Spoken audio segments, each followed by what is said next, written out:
সূরা হুজরাত 26 পারা সূরা হুজরাতের প্রথম এবং দ্বিতীয় আয়াত। আগে আয়াতটি শোনাই, তারপর শানে নজুল বলি। আল্লাহ পাক ইরশাদ ফরমাচ্ছেন, ইয়া আইয়ুহাল্লাযীনা আমানু লা তুকদ্দিমু বাইনা ইয়াদাইল্লাহি ওয়া রাসূলিহি। হে ঈমানদার বান্দাগণ, তোমরা তাকাদ্দুম করো না, অগ্রবর্তী হয়ো না আল্লাহ ও আল্লাহর রাসূলের আগে। তোমরা আল্লাহ ও আল্লাহর রাসূলের অগ্রবর্তী হয়ো না। ওয়াত্তাকুল্লাহ, এবং তোমরা আল্লাহকে ভয় করো। ইন্নাল্লাহা সামিউন আলিম, নিঃসন্দেহে আল্লাহ শুননেওয়ালা এবং জাননেওয়ালা। এরপর আল্লাহ পাক ইরশাদ ফরমাচ্ছেন, ইয়া আইয়ুহাল্লাযীনা আমানু, ঈমানদারকে বলছেন, মুমিনকে। এই নির্দেশ মুমিনের জন্য, ঈমানদার। ঈমানদারকে, এটা আমি এক সপ্তাহ 25 দিন আগে এসে আমি ওখানে বলেছি, শুধু ঈমানের উপরে 3 ঘন্টা লেকচার ছিল সাত করাতে। এই চ্যাপ্টারের উপরে শুনে, ইয়া আইয়ুহাল্লাযীনা আমানু লা তারফাউ আসওয়াতাকুম ফাওকা সাওতিন নবী ولا تجهروا له بالقول كجهر بعضكم لبعض أن تحبط أعمالكم وأنتم لا تشعرون। আল্লাহ পাক বলেন, হে ঈমানদার বান্দাগণ, তোমরা তোমাদের কণ্ঠস্বর, গলার আওয়াজ রাসূল পাক নবী পাক সাল্লাল্লাহু আলাইহি ওয়াসাল্লামের কণ্ঠস্বরের চাইতে উঁচু করিও না, এবং তোমরা একে অপরের সাথে যেভাবে কথা বলো এই রকম স্বরে রাসূলের সাথে কথা বলো না। আর যদি তোমরা এরকম করো, তাহলে আল্লাহ পাক বলছেন যে তোমাদের সমস্ত আমাল আনতাহবাতা আমালুকুম ওয়া আনতুম লা তাশউরুন। যদি তোমরা তোমাদের কণ্ঠস্বর নবীর কণ্ঠস্বরের চাইতে উঁচু করো, জোরে যদি কথা রাসূলের পাকের সামনে বলে ফেলো, এবং একে অপর তোমরা নিজেদের মধ্যে যখন কথা বলো এইভাবে যদি নবী পাকের সাথে এই আওয়াজে কথা বলো, তাহলে সারা জিন্দেগির সমস্ত আমাল তোমার বরবাদ হয়ে যাবে, কিন্তু তুমি টের পাবে না, বুঝতেই পারবে না। এই আয়াতটা কেন নাযিল হলো, প্রেক্ষাপট কি? এর শানে নুজুল ইমাম বুখারী রওয়ায়াত করেছেন, যেটা কিসসানে আগে বলেছেন। সহিহুল বুখারী 2য় খণ্ড, কিতাবুত তাফসীর, দেওবন্দ পৃষ্ঠা 718 পৃষ্ঠা। যদি কেউ দেখতে চান, এখানে টেবিলে রয়েছে। এই আয়াতের তাফসীরে এবং ইমাম সিউতি তাফসীর দুর মানসুরে রাবি ইবনে আবু মুলাইকা তিনি বর্ণনা করছেন, আন ইবনে আবি মুলাইকা ক্বালা কাদাল খাইরানি আন ইয়াহলিকা আবু বকর ওয়া উমর রাফা আসওয়াতাহুমা ইনদান নবী সাল্লাল্লাহু আলাইহি ওয়া সাল্লাম হিনা কাদিমা আলাইহি রাকবু বনি তামিম। বনু তামিমের গোত্রের লোকেরা যখন রাসূল পাক সাল্লাল্লাহু আলাইহি ওয়াসাল্লামের কাছে ফারিসালার জন্য আসলো, তখন قال كاد خيراني أن يهلك أبو بكر وعمر رفعا صوتهما عند النبي। উত্তম দুই সাহাবী হযরত আবু বকর ও হযরত উমর ধ্বংসের দ্বার ও প্রান্তে পৌঁছে গেছিলেন নবী পাকের সামনে উঁচু আওয়াজ করে। ইমাম বুখারীর আলফাজ, দুই উত্তম দুই ব্যক্তি হযরত আবু বকর ও হযরত উমর রাসূল পাকের সামনে আওয়াজ উঁচু করার কারণে তারা ধ্বংসের দ্বার প্রান্তে পৌঁছে গেছে। কিভাবে? এরপরে বর্ণনা করছেন যে বনু তামিম, আমি আগে ব্যাখ্যাটা বুঝিয়ে দিই তাহলে আপনাদের বুঝতে সুবিধা হবে। বনু তামিম গোত্রের যে তখন আরো কতগুলো গোত্রে বিভক্ত ছিল, আলাদা আলাদা তাদের ট্রাইব ছিল, দল, কওম। তো প্রত্যেক কওমের লিডার ছিল। তো বনু তামিম গোত্রের লিডার যখন ইন্তেকাল করলো, তো কে তাদের লিডার হবে এই নিয়ে তাদের মধ্যে মতবিরোধ সৃষ্টি হলো, কাকে লিডার করা যাবে আমাদের গোত্রে।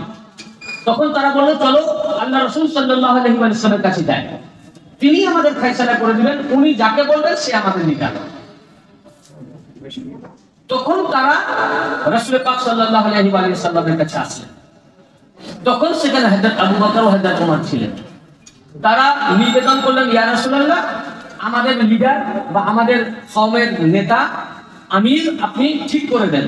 আমাদের আমির মারা গেছে, ইন্তেকাল করেছে, আমির কে হবে আপনি ঠিক করে দেন। রাসূল পাক সাল্লাল্লাহু আলাইহি ওয়াসাল্লাম জবান খোলার আগেই উনি কিছু বলার আগেই হযরত আবু বকর বললেন যে অমুক ব্যক্তিকে আমির করলে ভালো হবে। তখন হযরত উমর তার ইখতিলাফ করে বললেন যে না না, এই নয়, আরেকজন ব্যক্তির নাম করে বললেন যে সেই ব্যক্তিটা হলে ভালো হয়। আসারাল আখারু বিরাজুলিন آخر قال نافع لا أحفظ اسمه فقال أبو بكر لعمر ما أردت إلا خلافي।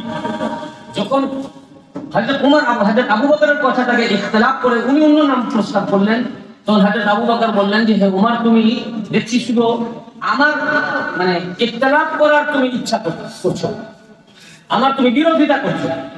তখন হযরত উমর বললেন قال ما أردت خلافك, বলে যে না, আপনার ইখতিলাফ করার আমার কোনো ইচ্ছা নেই, আপনার আমি বিরোধিতা করতে চাই না। এই দুজনের মধ্যে কথা কাটাকাটি শুরু হয়ে গেল। ইনি বলছেন এই হোক, আর হযরত ওমর বলছেন এই হোক। এই দুজনের মধ্যে কথা কাটাকাটি হতে হতে দুজন চিৎকার শুরু হয়ে গেল এবং দুজনে উঁচু স্বরে আওয়াজ শুরু করে দিলেন। মানে কথা যেটা হয় আমাদের হয় না, ঝগড়া করতে করতে তর্ক করতে করতে আওয়াজ উঁচা হয়ে যায়, তো দুজনের আওয়াজ কি হলো, উঁচা হয়ে গেল। ফারতাফাআত আসওয়াতাহুমা ফি যালিক ফানজালাল্লাহু ইয়া আইয়ুহাল্লাযীনা আমানু লা তারফাউ আসওয়াতাকুম আল আয়া। দুজনের আওয়াজ যে উঁচা হয়ে গেল। ইমাম বুখারী হাদিস রওয়ায়াত করেছে, হাদিস এ মোল্লা মৌলভীর তাফসীর না, আর মুহাদ্দিসের তাফসীর না, হাদিসে নববী ইমাম বুখারী তাফসীর করছেন। যখনই দুইজনের গলার আওয়াজ উঁচা হয়ে গেল, সঙ্গে সঙ্গে আল্লাহ পাক জিবরাইল আমিনকে নাজিল করলেন, বলে আয়াত নিয়ে যাও। সঙ্গে সঙ্গে আল্লাহ পাক আয়াত নাজিল করলেন, ইয়া আইয়ুহাল্লাযীনা আমানু লা তুকদ্দিমু বাইনা ইয়াদাইল্লাহি ওয়া রাসূলি।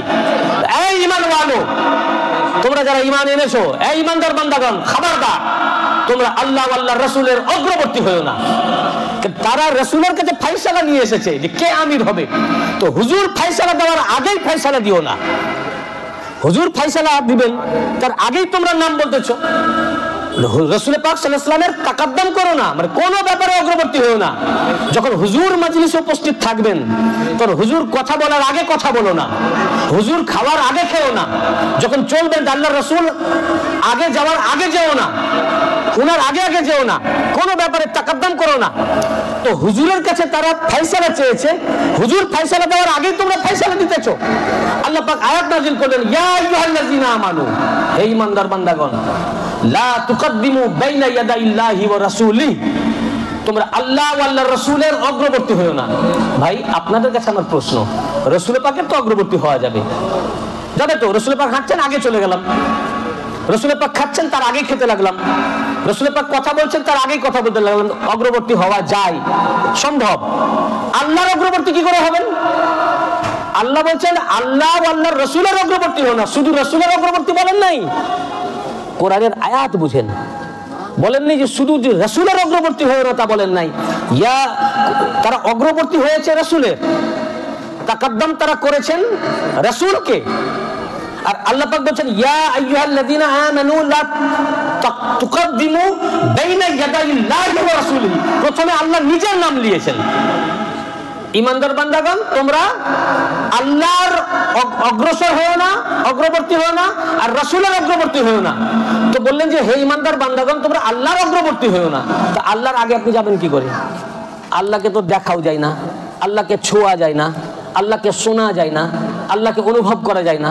যাকে দেখা যায় না, যাকে শোনা যায় না, যাকে চাখা যায় না, যাকে অনুভব করা যায় না, যার রিয়ালাইজেশন নাই, অনুভূতি নাই, কিছুই নাই, তার আগে যাবেন কি করে? আল্লাহর আগে যাওয়া সম্ভব? আল্লাহর কথা বলার আগে কথা বলা সম্ভব? আল্লাহর খাওয়া তো থেকে তো নিপাত। তো যাকে দেখা যায় না, যাকে শোনা যায় না, যাকে বোঝা যায় না, তার তাকাদ্দুম হবে কি করে?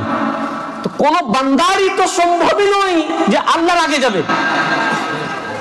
গুস্তাখি করতে গিয়ে রাসূল পাকের আগে যেতে পারে, গুস্তাখি করতে গিয়ে রাসূল পাকের আগে যেতে পারে, কিন্তু আল্লাহর আগে যাওয়া কি সম্ভব? ভাই বলুন আপনারা সবাই। কোনোভাবেই আল্লাহর আগে যাওয়া তো আল্লাহর আগে, আল্লাহর অগ্রবর্তী হওয়া, তাকাদ্দুম করা, তো যেখানে আল্লাহর তাকাদ্দুম করা সম্ভবই নয়, তা আল্লাহ এ কথা বলার মানে কি যে আল্লাহর অগ্রবর্তী হয়ো না? তা আল্লাহ যখন বলছেন যে আল্লাহর অগ্রবর্তী হয়ো না, তার মানে কোনোভাবে আল্লাহর অগ্রবর্তী হওয়া সম্ভব আছে? কিন্তু যদি সম্ভব না থাকতো তাহলে আল্লাহ বলতেন না, খামাখাতে আয়াত নাযিল করবেন না। কিন্তু যেহেতু আল্লাহ খালেকে কায়নাত, তাকে দেখা যায় না, শোনা যায় না, ছোঁয়া যায় না, অতএব কোন বান্দার আল্লাহর অগ্রবর্তী হওয়া সম্ভব নয়। এরপরে আল্লাহ পাক বলছেন খবরদার, তারা অগ্রবর্তী হয়েছে রাসূল পাকের, তারা তাকাদ্দুম করেছেন রাসূল পাককে, আর আল্লাহ বলেন খবরদার তোমরা আল্লাহর অগ্রবর্তী হয়ো না। এই আয়াত পাক থেকে সাবিত রাসূল পাকের তাকাদ্দুম করা হচ্ছে আল্লাহর তাকাদ্দুম করা, রাসূল পাকের অগ্রবর্তী হওয়া আল্লাহর অগ্রবর্তী হওয়া, উনার অগ্রবর্তী হওয়াটাই আল্লাহর অগ্রবর্তী হওয়া। তাই রাসূল পাকের অগ্রবর্তী হয়েছে, রাসূল পাক ফয়সালা দেওয়ার আগে ফয়সালা দিয়েছেন, তারা হুজুর কথা বলার আগে তারা জবান খুলে দিয়েছেন। আল্লাহ বলেন খবরদার আল্লাহর অগ্রবর্তী হইও না। বুঝছেন না? আল্লাহর অগ্রবর্তী রাসূল পাকের আমালকে আল্লাহ নিজের আমাল বলেছেন, বলেন নাই? এই ব্যাখ্যা আমি পরে আসছি। রাসূল পাকের আমালকে আল্লাহ কোরআনে বলেছেন। কোথায় বলেছেন? কোরআন। আল্লাহ তাআলা ইরশাদ ফরমাচ্ছেন যে যখন বদরের যুদ্ধ হলো, বদরের যুদ্ধ, তো বদরের যুদ্ধের সময় রাসূল পাক সাল্লাল্লাহু আলাইহি ওয়াসাল্লামের এই আয়াতটা মাঝখানে প্রসঙ্গক্রমে চলে আসলো, এটা থাকলো, আমি আসছি পরে আবার। তো বদরের যুদ্ধে রাসূল পাকের 313 জন সেনা আর কাফির ও মুশরিকদের 1000। তো রাসূল করিম সাল্লাল্লাহু আলাইহি ওয়াসাল্লাম করলেন কি, নিচে ঝুঁকলেন এবং এক মুষ্টি কাঁকর পাথর তুললেন, হাতে তুলে তাদের দিকে ছুঁড়ে দিলেন। আর যখনই ছুঁড়লেন তখন তাদের চোখে মুখে লাগলো, গায়ে লাগলো। তো কেউ বিকলাঙ্গ হয়ে গেল, কেউ ওখানে স্পটে মারা গেল, কেউ অন্ধ হয়ে গেল এবং ইসলামের বিজয় হয়ে গেল। তো রাসূল পাক সাল্লাল্লাহু আলাইহি ওয়াসাল্লাম যে কাঁকর তুললেন আর ছুঁড়লেন আর মারলেন, বুঝলেন না? কাফেররাও দেখছেন রাসূল পাক ঝুঁকছেন, কাঁকর তুলছেন, মারছেন। সাহাবীরাও দেখেন আল্লাহ রাসূল কাঁকর ছুঁড়লেন। কে ছুঁড়লেন বলুন? সবাই বলুন, কে ছুঁড়লেন? সবাই দেখছেন কাকে? রাসূলকে। আল্লাহর রাসূল ছুঁড়লেন। আল্লাহ বলতেছেন সূরা আনফাল, ওয়া মা রামাইতা ইয রামাইতা ওয়ালাকিন্নাল্লাহ রামা। ওয়া মা রামাইতা, প্রথমে নাফি, তারপর তাকে ইসবাত। ওয়া মা রামাইতা, আপনি ছুঁড়েন নাই। ওয়া মা রামাইতা, আপনি নিক্ষেপ করেন নাই। ইয রামাইতা, যাহা আপনি নিক্ষেপ করেছিলেন। ওয়ালাকিন্নাল্লাহ রামা, বরং ওটা আল্লাহই ছুঁড়েছেন। কে ছুঁড়েছেন? আরে সব তো দেখছেন নবী ছুটছেন, সবাই দেখছে কে ছুটছেন? ইয়া কুরআন ইয়া বলিউল্লাহ কি বাত নেহি, সবাই দেখছেন ছুটছেন। ছুটছেন মানে নিক্ষেপ করছেন কে? নবী, নবী পাক ছুটছেন, নবী পাক। আল্লাহ পাক বলেন ওয়া মা রামাইতা ইয রামাইতা ওয়ালাকিন্নাল্লাহ রামা, হে আমার হাবিব আপনি ছুঁড়েন নাই, যা আপনি ছুঁড়েছিলেন, যেটা আপনি নিক্ষেপ করেছিলেন ওটা আপনি নিক্ষেপ করেন নাই, বরং ওটা আল্লাহই নিক্ষেপ করেছেন। নিক্ষেপ করছেন নবী, আল্লাহ বলেন ওটা আল্লাহ নিক্ষেপ করতেছেন। নারে তাকবীর, নারে সালাত, নারে সালাত। কি ভাই কি বলবেন এবার? আপনি কোরআনের উপর ফতোয়া লাগান, কোরআনের উপর ফতোয়া লাগান, আল্লাহর উপরে ফতোয়া লাগান। তো নবী পাকের আমাল আল্লাহর আমাল, ये ईमान, ये अकीदा, ये कुरान শিক্ষা দিচ্ছেন কে? আল্লাহ। তো নবী পাক ছুড়লেন কি দ্বারা? কিসে ছুড়লেন? হাতে। বলুন, নবী পাক ছুড়লেন কি দ্বারা? হাত দ্বারা। তো নবী পাক হাত দ্বারা নিক্ষেপ করলেন, আল্লাহ পাক বলছেন ওটা আপনি নিক্ষেপ করেন নাই, আল্লাহ নিক্ষেপ করেছেন। সবাই দেখছেন রাসূল পাক নিক্ষেপ করছেন, আল্লাহ বলছেন যে কি? সবাই দেখছেন চোখ দ্বারা রাসূল পাক, আল্লাহ পাক বলছেন যে কি? না, ওটা আল্লাহ, ওটা আল্লাহ নিক্ষেপ করেছেন। এবার আপনি কি বলবেন? রাসূল পাক হাত দ্বারা ছুড়লেন, বলেন ওটা আল্লাহ ছুড়েছেন। দেখছেন এই হাত রাসূলের, ছোড়া রাসূলের, নিক্ষেপ করা রাসূলের, কাজ রাসূলের, আমাল রাসূলের। আল্লাহ বলছেন আল্লাহর কাজ, আল্লাহর আমাল। এখন আল্লাহ যদি রাসূলুল্লাহর কাজকে আল্লাহ নিজের কাজ বলেন, তো মোল্লার কি করার আছে ভাই? এতে যদি কারোর রাগ হয় তাহলে বলছে রাগ আমার উপরে না, রাগ তো আল্লাহর উপরেই, আর রাগ নবীর উপরেও নাই। নবী পাক তো এটা বলেন নাই যে আল্লাহ যেটা করলেন ওটা আমি যেটা করলাম ওটা আল্লাহ করেছেন, আমার কাজটা আল্লাহর কাজ বলছেন। তো আল্লাহ বলছেন কে? এরপরে যদি এ কথা মানতে কষ্ট হয় তাহলে বুঝতে হবে যে আল্লাহর প্রতি পুরা ঈমান আসে নাই। যে আল্লাহ তুমি যেটা আমাদের যেটা মনে লাগবে, মনোপুত হবে, ওইটা আমরা মানবো, যেটা মনোপুত হবে না ওইটা আমরা মানবো না। এই ঈমান হলো, কি বলেন? এই ঈমান হলো ভাই। মানলে পুরোপুরি মানতে হবে। একটা যদি আল্লাহর প্রতি সন্দেহ থাকে ঈমান থেকে খারিজ। এই কথা শোনার পর যদি কারো বিন্দু মাত্র মনে কষ্ট লাগে ওই ঈমান থেকে খারিজ হয়ে গেছে। কেন কষ্ট লেগেছে? যে আল্লাহর কথাটা পছন্দ হয়নি, কোরআন পছন্দ হয়নি। কি বুঝতে পেরেছেন না? ঈমান ঠিক করে নেন, আপনি শুধু দেখেন কোরআনে আছে কিনা নাই, থাকার পরে না মানেন ওটা আপনার ব্যাপার। লা ইকরাহা ফিদ্দিন, ধর্মে কোনো জবরদস্তি, মানা না মানা আপনার। কেউ যদি কোরআন না মানে আমি কি করব? কেউ যদি বলে আমি মূর্তি পূজা করব, তো আমার কিছু করার আছে? আমার কাজ শুধু রাস্তা দেখিয়ে দেওয়া। আমি তো ওয়ার্ড বাই ওয়ার্ড ট্রান্সলেট করে বলছি। ওয়া মানে এবং, মা রমাইতা, রামা মানে ছুরা, নিক্ষেপ করা। মা রমাইতা, আপনি ছুঁড়েন নাই। ইজ রমাইতা, যাহা আপনি ছুঁড়েছিলেন। ওয়ালাকিন, ওয়ালাকিন্নাল্লাহ, বরং উহা আল্লাহ, ওয়ালাকিন্নাল্লাহ রামা, বরং উহা আল্লাহ ছুঁড়েছেন। আমি ওয়ার্ড বাই ওয়ার্ড মিন, এখানে কোনো ব্যাপার নাই। আচ্ছা, এ তো গেল ভাই রাসূল পাকের কাজ, আল্লাহর কাজ নাকি? আচ্ছা, এবার আল্লাহর রাসূল বায়াত করছেন কোথায়? বায়াতে রিদওয়ান, গাছের তলায় বসে বায়াত কি করছেন? মুরিদ করছেন।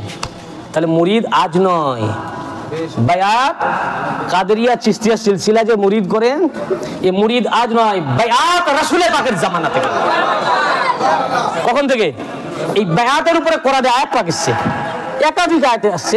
আমি বায়াত আমার আজকে সাবজেক্ট নয়, প্রসঙ্গক্রমে আসছে তাই বলছি। তো বায়াত করলেন কিভাবে? সাহাবীদের হাতের উপরে হাত রেখে বায়াত করলেন। কারণ রিসালাতের হাত তলায় হবে না, রিসালাতের হাত হবে উপরে, সাহাবীদের হাত হবে নিচে। তো সাহাবীদের হাতের উপরে হাত দিয়ে রাসূল পাক বায়াত করলেন। আল্লাহ পাককে খুব ভালো লেগে গেল, আমার হাবিব বায়াত করছেন, বায়াত নিচ্ছেন, মুরিদ করছেন। সঙ্গে সঙ্গে সূরা আল ফাতাহ, কোরআন বলুন। এখন আমি হাদিসে আসিনি, সব কোরআন বলতেছি, কোরআন বোঝাবার জন্য তাফসীর আনছি, হাদিস আবার। সূরা আল ফাতাহ 10 নম্বর আয়াত। কত নম্বর আয়াত? 10 নম্বর আয়াত, আয়াত নম্বর 10। আল্লাহ রাসূল বায়াত করলেন, মুরিদ করলেন, আল্লাহ পাক আয়াত নাযিল করলেন।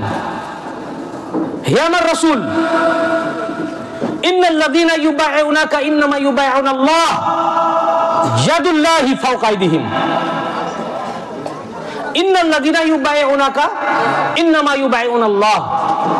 খুব মনোযোগ দিয়ে শুনবেন। নিঃসন্দেহে, বেশক আল্লাহ পাক হারফে মুশাব্বাহাত বিল ফাইলের সাথে এই আয়াত শুরু করেছেন। हरफे मुशब्बहत बिल फ़ैल इन्ना अन्ना अमर बेशक जिसमें कोई शक नहीं है। निस्संदेहे हे আমার মাহবুব, যারা আপনার নিকট বায়াত নিল তারা আল্লাহর কাছে বায়াত নিল। যারা আপনার কাছে মুরিদ হলো তারা কে বলছে? ওলিউল্লাহ। বলুন ভাই, পিছনে তাকাবেন না, তার অ্যাটেনশন দিয়ে চলে যাচ্ছে। সামনে তাকান, আপনাদের মাথার উপর দিয়ে কথা চলে যাবে, তাহলে বুঝতে পারবেন না। কেন কথা, আমি তো শুধু আয়াত বলতেছি না, তার মধ্যে লজিক রয়েছে, ফিলোসফি রয়েছে, দর্শন রয়েছে, আপনারা তো বুঝতে পারবেন না। আর আমিও অ্যাবসেন্ট মাইন্ডেড হয়ে যাবো।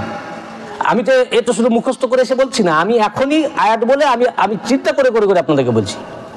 লজিক এটা চিন্তা করে আসে, কাজেই ফুললি অ্যাটেনশনটা এদিকে দিবেন, অন্যদিকে দেওয়ার দরকার নাই। তো আল্লাহ তাআলা কি বলছেন?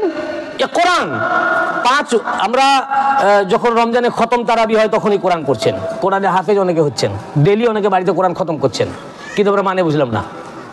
বায়াত আল্লাহ রাসূল নিলেন, রাসূলের পাকের কাছে সাহাবায়ে কেরাম বায়াত হলেন, তাহলে রাসূলের পাক হলেন তাদের মুর্শিদ, সাহাবীরা হলেন তার মুরিদ নাকি? তো বায়াত নিলেন গাছের নিচে বসে, আল্লাহ পাককে ভালো লেগে গেল, আল্লাহ পাকের রাজ খুলে দিলেন। ইন্নাল্লাযীনা ইউবাইউনাকা ইন্নামা ইউবাইউনাল্লাহ। হে আমার হাবিব, যারা আপনার কাছে বায়াত নিল, বায়াত গ্রহণ করলো, হে মাহবুব, তারা কেবলমাত্র আল্লাহর কাছেই বায়াত গ্রহণ করেছে। অর্থাৎ নবীর হাতে বায়াত হওয়া, আল্লাহর কাছে বায়াত হওয়া, নবীর মুরিদ আল্লাহর মুরিদ।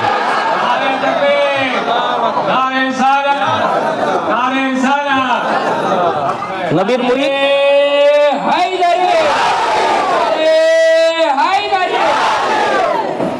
আমাকে বলছিলেন, আমি এখানে আসার আগেই আমাকে কয়েকবার ফোন গেছে আমার কাছে, বলে রাসূলের পাকের উপরে বলবেন, রাসূলের পাকের উপরে বলবেন, রাসূলের পাকের উপরে বলবেন। বললাম ঠিক আছে। তাহলে রাসূলের পাকের উপরে বলতে গেলে আমাকে তো কোরআন বলতে হবে নাকি ভাই? হাদিস বলতে হবে। কারণ রাসূলের পাকের সম্পর্কে শুনেন, His Holiness Muhammad Mustafa sallallahu alaihi wasallam, তিনি কে, তার পরিচিতি কি? বায়াত হলো রাসূলের পাকের কাছে, আল্লাহ পাক বলছে আল্লাহর কাছে বায়াত হলো। আল্লাহর রাসূল কাকর ছুড়ছেন, বলছেন ওটা আল্লাহ ছুড়েছেন, বলছেন ওটা আল্লাহ ছুড়েছেন। এখন আমি বললে তো আমার উপরে মুশরিকের ফতোয়া হয়ে যেত, তো ফতোয়া লাগাও খোদা পার। রাসূল পাক বায়াত করছেন, বলছেন যারা রাসূল পাকের হাতে যারা যারা বায়াত হয়েছে তারা আল্লাহর কাছে বায়াত হয়েছে। শুনুন, আরো মাথা খারাপ হয়ে যাবে, কিভাবে বায়াত হয়েছে সেটা আল্লাহ বলে দিচ্ছেন। ইয়াদুল্লাহি ফাওকা আইদিহিম, সবাই রাসূল পাকের হাতের নিচে হাত রেখেছে, রাসূল পাকের হাত সাহাবীদের হাতের উপরে আছে। সবাই দেখছে আমাদের হাতের উপরে নবীজির হাত, কার হাত? আমাদের হাতের উপরে হাতটা কার? আল্লাহর হাত আছে, আল্লাহর হাত দেখা যায় না। তো আল্লাহ রাসূল আল্লাহ নিরাকার, কিন্তু আল্লাহ বলছেন রাসূল পাকের হাত সাহাবীদের হাতের উপরে, এইভাবে হাতের উপরে হাত রেখে নবীজি বায়াত করছেন। বলছেন যারা আমার হাবিবের কাছে বায়াত হলো তারা আল্লাহর কাছে বায়াত হলো। এরপরে বলছেন সাহাবীদের হাতের উপরে হাত নবী পাকের, আর আল্লাহ বলছেন না ইয়াদুল্লাহি ফাওকা আইদিহিম, তাদের হাতের উপরে আল্লাহর হাত। আরে সারা বায়াতবাসী গাছের নিচে যারা বায়াত হচ্ছেন সবাই দেখছেন তাদের হাতের উপরে হাত নবী মুহাম্মদ মুস্তাফা, আর আল্লাহ গওয়াহ দিচ্ছেন ওই হাত আল্লাহর হাত। আরে নবী কা খুদা কা হাত है।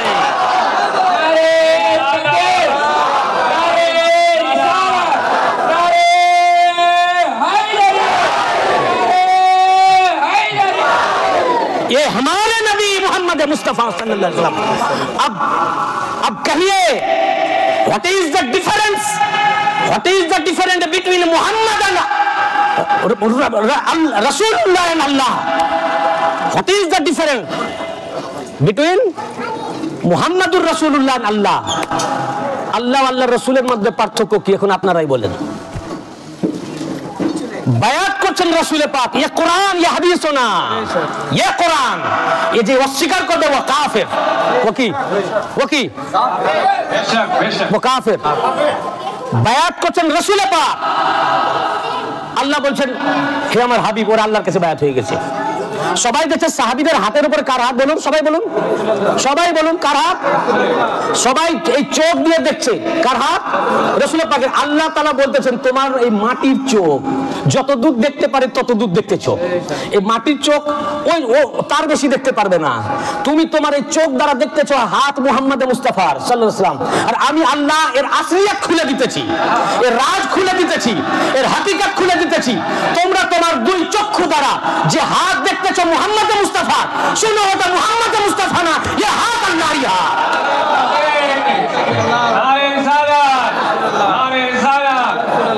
বলুন ये শিরক,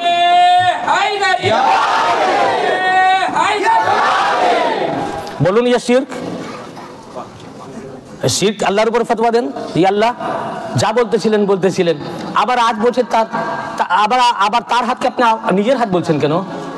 আবার দেখুন কোরআনে আল্লাহ পাক রাসূল পাক সাল্লাল্লাহু আলাইহি ওয়াসাল্লামকে বলছেন কুল ইয়া ইবাদি, কুল ইয়া ইবাদি, কিছু কথা বলতে বলছে তো শুরু করছেন বলে কুল, বলুন ইয়া ইবাদি। ইবাদি আব্দের বহুবচন, আব্দের জামা, আব্দের জামা, জামা মানে প্লুরাল নাম্বার, বহুবচন। হে আমার আব্দ মানে বান্দা, আর ইবাদ মানে বান্দাগণ, ইবাদ মানে বান্দাগণ। কুল ইয়া ইবাদি, হে নবী আপনি বলে দেন ওদেরকে হে আমার বান্দাগণ। রাসূল পাককে বলতে বলছেন তার উম্মতকে, আপনি আপনার উম্মতকে বলুন আমার বান্দা। আর আল্লাহ অথরিটি দিচ্ছেন রাসূল পাককে, আপনি নিজের বান্দা বলুন আপনার উম্মতকে। ये तो कुरान, ये কি কোরআন। কাকর ছুড়ছেন তো বলছেন যে এটা আল্লাহ ছুড়েছেন। বায়াত করছেন, বলছে যারা আপনার কাছে বায়াত হলো আল্লাহর হাতে বায়াত হলো। হ্যাঁ, আল্লাহর হাতে বায়াত হলো। তাদের হাতের উপরে রাসূল পাকের হাত, বলছে ওটা আল্লাহর হাত। এখন আপনি কি বলবেন বলেন ভাই? এর উপরে তো আমার উপর ফতোয়া দিয়ে লাভ নাই ভাই, এই ফতোয়া দিলে আল্লাহর উপরে দেন। কারণ কোরআনে যা আছে আমি ওইটা বলছি, কোরআনে যেটা আছে। হ্যাঁ, আপনি এইটুকু বলতে পারেন, যদি কোরআনে না থাকে আপনি আমাকে বলুন কোরআন নিয়ে আসুন। কোরআন তো সবারই ঘরে ঘরে আছে, নিজে নিজে দেখে নেন। আজকাল আপনার মোবাইলেও আছে, অনেকেই কোরআন পাক মোবাইলের মধ্যে রেখেছে, যদি আছে এখনই খুলে দেখলেন। তো রাসূল পাক সাল্লাল্লাহু আলাইহি ওয়াসাল্লামকে আল্লাহ পাক এরকম মর্যাদা দিয়েছেন। আবার কি বলছেন দেখেন, যে সূরা রহমানের মধ্যে কুল্লু মান আলাইহা ফান ওয়া ইয়াবকা ওয়াজহু রাব্বিকা যুল জালালি ওয়াল ইকরাম। কুল্লু মান আলাইহা ফান, কিয়ামতের কথা বলছে যে সেদিন সব ফানা হয়ে যাবে, ফানা শেষ হয়ে কিছু বাকি থাকবে না, শুধুমাত্র ওয়াজহু রাব্বিকা ওয়া ইয়াবকা ওয়াজহু রাব্বিক, শুধু বাকি থাকবে তোমার প্রতিপালকের চেহারা। বলেননি প্রতিপালক বাকি থাকবেন, ওয়া ইয়াবকা ওয়া ইয়াবকা রাব্বুকা, বাকি থাকবে তোমার রব, রব বাকি থাকবে বলেন নাই আল্লাহ? কোরআনে বলেন না যে সব শেষ হয়ে যাবে শুধু আল্লাহ বাকি থাকবেন, সব ফানা হয়ে যাবেন শুধু তোমাদের প্রতিপালক বাকি থাকবেন না। কুল্লু মান আলাইহা ফান, সব শেষ হয়ে যাবে, কুল্লু মান আলাইহা ফান ওয়া ইয়াবকা ওয়াজহু রাব্বিক, তোমাদের প্রতিপালকের চেহারা বাকি থাকবে। তাহলে এই আয়াত পাক থেকে বোঝা যাচ্ছে আল্লাহর চেহারাও হয়, আল্লাহর হাতও হয়, আল্লাহর কাজও হয়। হ্যাঁ, এবার বলুন আল্লাহর হাত কি আর আল্লাহর চেহারা কি? এরকম ভাবে কোরআনে আছে আল্লাহর পা, বুঝেছেন না? তো এই জন্য আল্লাহ তাআলা বললেন ইয়া আইয়ুহাল্লাযীনা আমানু লা তুকদ্দিমু বাইনা ইয়াদাইল্লাহি ওয়া রাসূলিহি। তারা অগ্রবর্তী হলেন, এই আয়াত বোঝাতে গিয়ে আমাকে অন্য আয়াতে যেতে হলো যে তারা অগ্রবর্তী হয়েছেন রাসূল পাকের, আর আল্লাহ পাক বলছেন তোমরা আল্লাহর অগ্রবর্তী হও না। তার মানে রাসূল পাকের অগ্রবর্তী হওয়া আল্লাহর অগ্রবর্তী হওয়া, রাসূল পাকের কাজ করা ওটা আল্লাহর কাজ করা, রাসূল পাকের নিক্ষেপ করা আল্লাহর নিক্ষেপ করা, রাসূল পাকের বায়াত করা আল্লাহর বায়াত করা, রাসূল পাকের হাতে হাত দেওয়া আল্লাহর হাতে হাত দেওয়া। তো রাসূল পাকের হাতকে আল্লাহ কি বললেন? নিজের হাত। আর এই রিসালাতের হাতকে কিসের হাতকে? এটা রাসূল পাকের প্রথম যুগের ঘটনা। রাসূল পাকের শেষ যুগে দুনিয়া ছেড়ে যাওয়ার আগে বিদায় হজে গদিরে খুমে এই রিসালাত আর বেলায়েতের দুই হাতকে এক করে দিয়ে বলেন মান কুনতু মাওলাহু ফাআলিজুল মাওলাহু, আমি যার মাওলা আলী তার মাওলা, আমি যার মাওলা। হাতকে উঁচা করে তুলে ধরে তিরমিজি শরীফ দ্বিতীয় খণ্ড 213 পৃষ্ঠা, বলেছি না পৃষ্ঠা ভুলে গেলে মনে করাবেন, মনে করালেন না? আমি আগে পৃষ্ঠা বলতে ভুলে গেছি। তিরমিজি শরীফ দারুল উলুম দেওবন্দ প্রিন্ট 213 পৃষ্ঠা।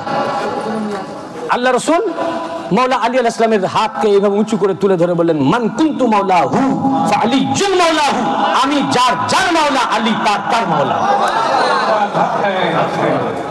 গদিরে খুমের দিবসে রাসূল পাক সাল্লাল্লাহু আলাইহি ওয়া আলিহি ওয়াসাল্লাম মিশকাত শরীফ দারুল উলুম দেওবন্দ প্রিন্ট 565 পৃষ্ঠা। কত পৃষ্ঠা? 565। সব মাতান টেক্সট যেগুলো মাদ্রাসায় পড়া হয়, প্রত্যেক মাদ্রাসার আলমারিতে ভাই বই ভরা আছে।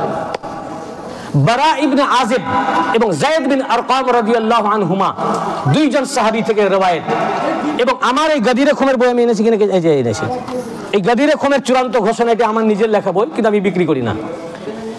এই বইটা শুধু আমি যার মাওলা আলী তার মাওলার উপরে লেখা, 168 পৃষ্ঠা এই বইটা, শুধু এটার উপরেই। এবং সব নারা আরবি, মেনলি এটা আলেমদের জন্য লেখা, আরবিতে কিন্তু ট্রান্সলেট করে দেওয়া হয়েছে সাধারণ মানুষের জন্য। এক একটা হাদিস কোন কোন কিতাব থেকে নেওয়া হয়েছে, 10টা 12টা 20টা কিতাবের হাওয়ালা দিয়ে। তো এই কিতাবের মধ্যে মিশকাত শরীফ ছাড়াও আর কোন কোন কিতাবে এই হাদিস শরীফটি এসছে তার পুরা রেফারেন্স দেওয়া হয়েছে। 10 থেকে 12টা কিতাবের হাওয়ালা দেওয়া হয়েছে। কটা কিতাব? 10 থেকে 12টা। যে রাসূল পাক সাল্লাল্লাহু আলাইহি ওয়া সাল্লাম, যায়েদ বিন আরকাম রাদিয়াল্লাহু আনহু এবং হযরতে বারা ইবনে আযিব রাদিয়াল্লাহু বর্ণনা করছেন লাম্মা নাযালা রাসূলুল্লাহ সাল্লাল্লাহু আলাইহি ওয়া সাল্লামা ইয়াউমা গদিরে খুম, যখন রাসূল পাক সাল্লাম গদিরে খুমে অবতরণ করলেন, আখাযা বিয়াদি আলী আলাস্তুম তা'লামুনা আন্নী আওলা বিল মুমিনিনা আনফুসিহিম। हर মাদ্রাসায় 6টা হাদিসের বই পড়াবার আগে প্রথম যে হাদিসের বই মাদ্রাসায় পড়ানো হয়, এই বই না পড়লে মৌলভী সাহেব হবে না। বললেন রাসূল মাওলা আলী আলাইহিস সালামকে উঁচু করে তুলে ধরলেন, ধরে প্রথমে আগে জিজ্ঞাসা করলেন ইনাকে তোমরা চেনো? তো বললেন ইনাকে কে চেনে না, ইনি তো আলী ইবনে আবি তালিব। তখন নামিয়ে হাতকে উঁচু করে তুলে ধরে বললেন আমি কি সমস্ত মুমিনদের জানের চেয়েও নিকটবর্তী নই? কালু বালা, কেন নই? ফের জিজ্ঞাসা করলেন আলাস্তুম তা'লামুন আন্নী আওলা বিকুল্লি মুমিন, আমি কি প্রত্যেক মুমিনের জানের চেয়েও নিকটবর্তী নই? এবং আহমদ রাজা খান বারেলভী তর্জমা করেছেন আমি কি প্রত্যেক মুমিনদের জানের চেয়ে অধিক মালিক নই? তোমার নিজের জানের প্রতি যত মালিকানা আছে তার চেয়েও তোমার জানের উপরে মালিকানা বেশি আছে কিনা? সকলেই বললেন সাহাবায়ে কেরামরা কালু বালা, কেন নয়? তখন আল্লাহ রাসূল সাল্লাল্লাহু আলাইহি ওয়াসাল্লাম বললেন আল্লাহুম্মা মান কুনতু মাওলাহু ফাআলিকুল মাওলাহু আল্লাহুম্মা ওয়ালি মান ওয়ালাহু ওয়া আদি মান আদাহু। হে আল্লাহ, আমি যার মাওলা আলী তার মাওলা, অতএব হে আল্লাহ যে আলীর সাথে বন্ধুত্ব রাখে তুমি তার সাথে বন্ধুত্ব রাখো, এবং যে আলীর সাথে শত্রুতা রাখে তুমি তার সাথে শত্রুতা রাখো। বলেছিলেন না যে রাসূলের পাকের কথা বলবেন, এটা কার কথা? আল্লাহ রাসূলের কথা না রবীন্দ্রনাথ ঠাকুরের কথা? এটা রাসূলুল্লাহর কথা। তো আমরা উম্মত তো রাসূলুল্লাহর, তো যে উম্মত হবে রাসূলুল্লাহর, ও রাসূলুল্লাহর কথা মানবে কি মানবে না? তো যে উম্মতে মুহাম্মাদি হবে ও আলীকে মাওলা মানবে। নারে তাকবীর, নারে রিসালাত, নারে রিসালাত, হায়দারি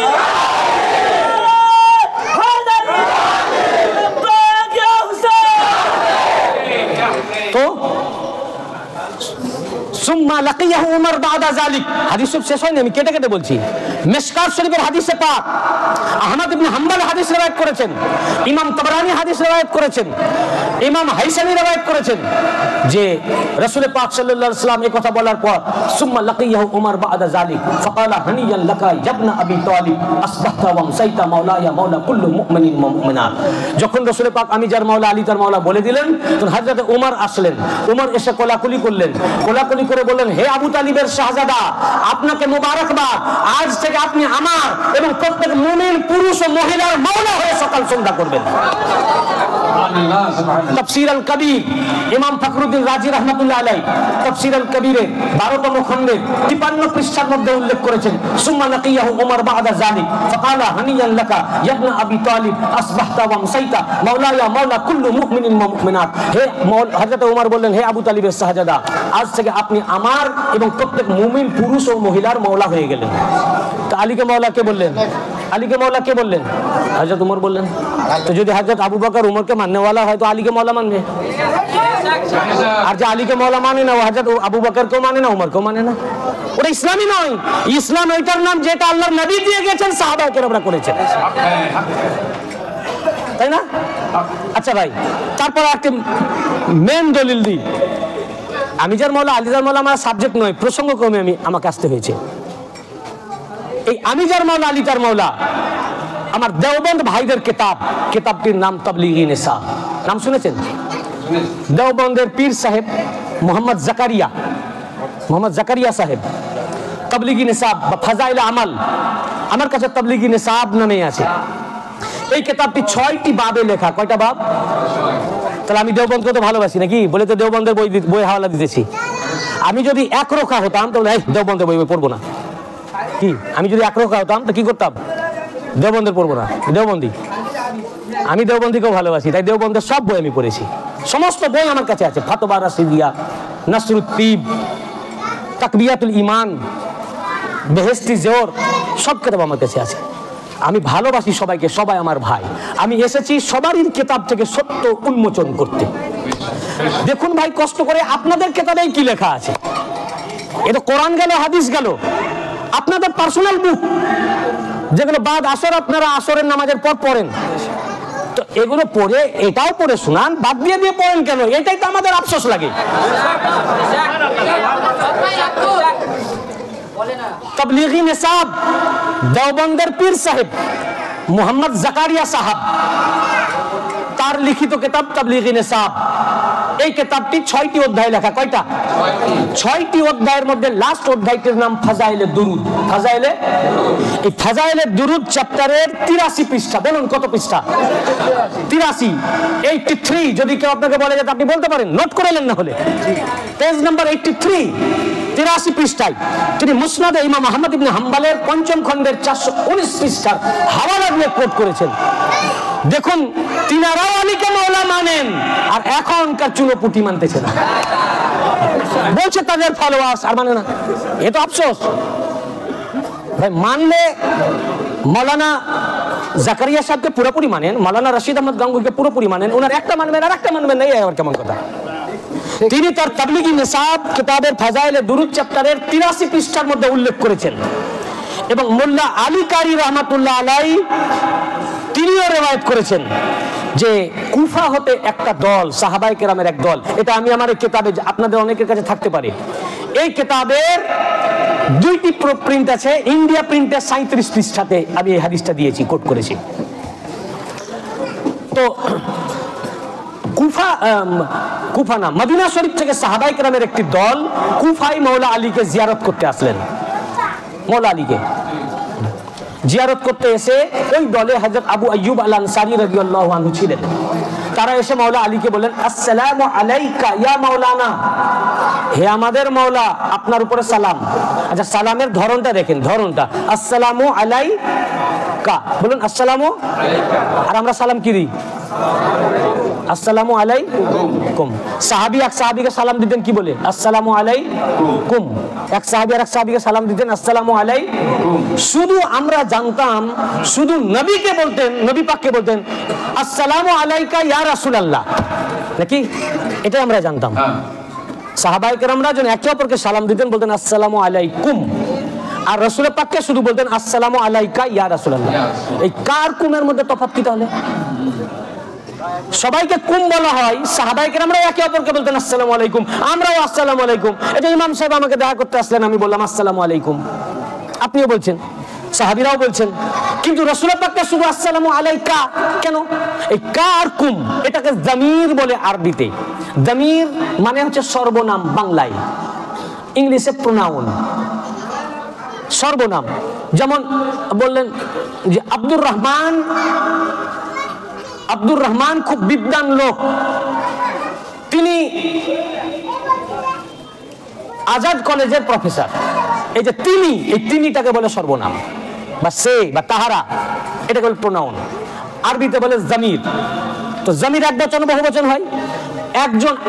একজনকে যখন বলা হবে তখন বলা হবে কা, মানে আপনি।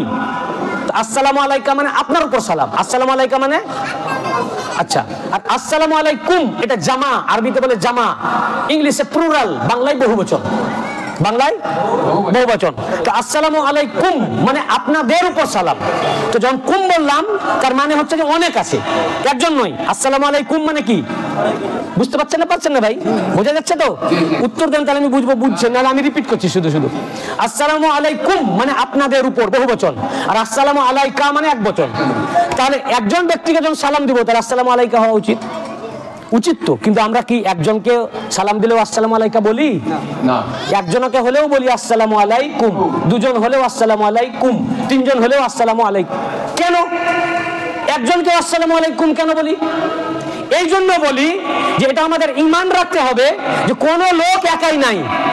যদি একজনের সাথে আপনার একাই দেখাও হয় তো সে একা নাই, তার সাথে আরো দুটো ফেরেশতা আছে, সেও মুমিন, সেও কি মুমিন।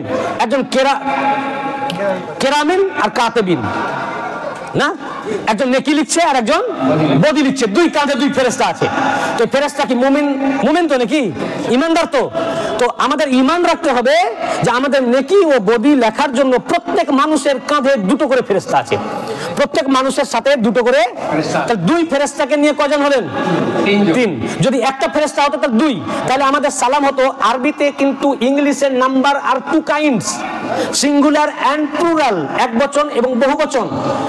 আর কিন্তু আরবিতে নাম্বার আর three kinds, singular, dual and plural, ওয়াহিদ, তাসনিয়া এবং জামা, এক বচন, দ্বিবচন, বহুবচন। এটা আরবিতে একটু আলাদা, তিনটি বচন।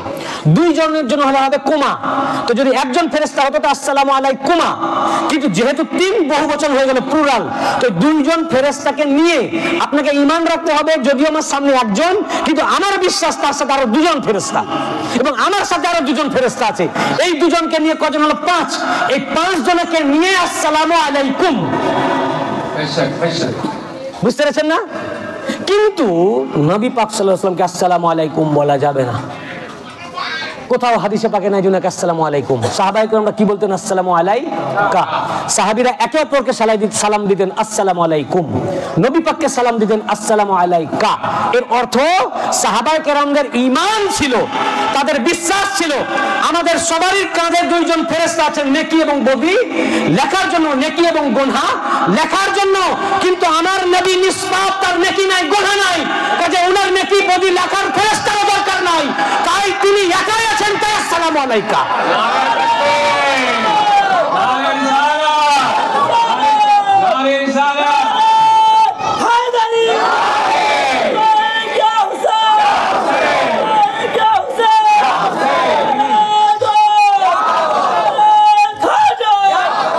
নবী পাক মাসুম, নবী পাক মাসুম। বলুন নবী পাক, সবাই বলুন মাসুম।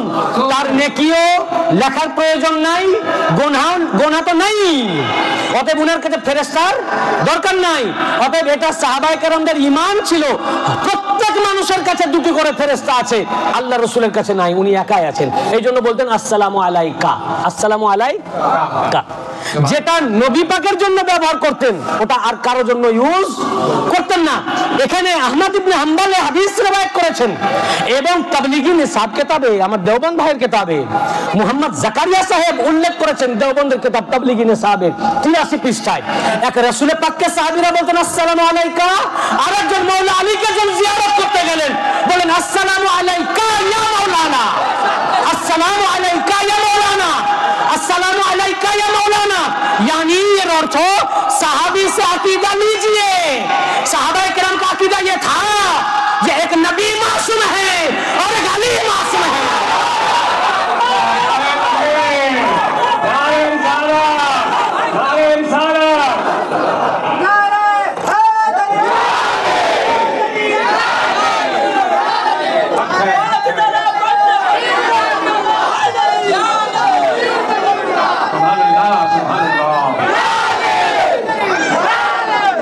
ये हमारे किताब नहीं है, ये आप लोगों का किताब है तबलीगी निसाब।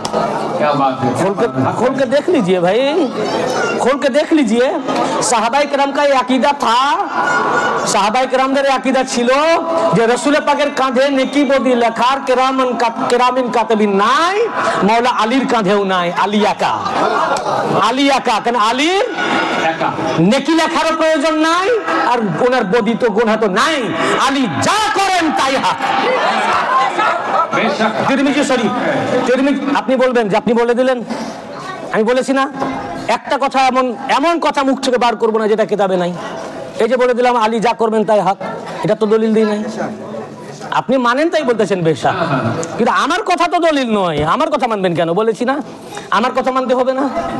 এই আলী হক, আলী হক শাহসিত্তা কিতাবের মধ্যে हर মাদ্রাসায় কিতাব পড়ানো হয়, দর্স दिया जाता है। এই কিতাব না পড়লে সে মৌলবি হবে না।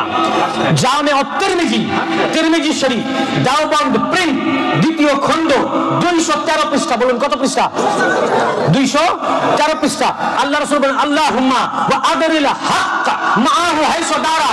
আল্লাহ আলী যেদিকে যায় হককে ওইদিকে রাখো। সুবহানাল্লাহ, সুবহানাল্লাহ। এ ভাই আমাদের ঘরের কিতাব নয়, মেদিনীপুর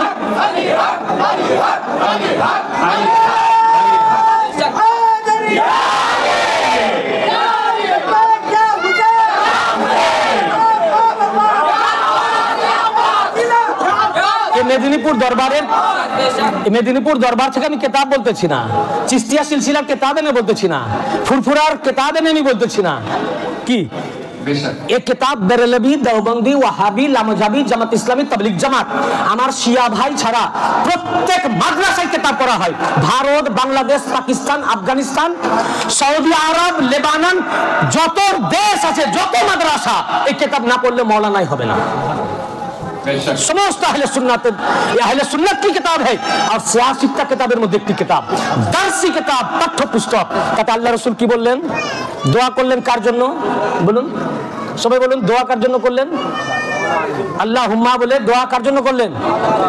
মওলা না, না মওলা আলীর জন্য করেন নাই। যদি বলতেন হে আল্লাহ আলীকে হকের উপরে রাখো, আমরা যেমন আমাদের নিজেদের ছেলের জন্য দোয়া করি যে আল্লাহ আমার ছেলেকে তুমি হকের সাথে রাখো, যদি আল্লাহ রাসূল বলতেন আল্লাহ তুমি আলীকে হকের সাথে রাখো, তাহলে দোয়া আলীর জন্য হলো।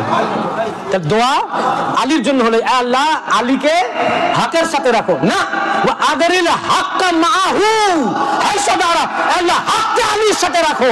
দোয়া আলীর জন্য নয়, দোয়া হকের জন্য।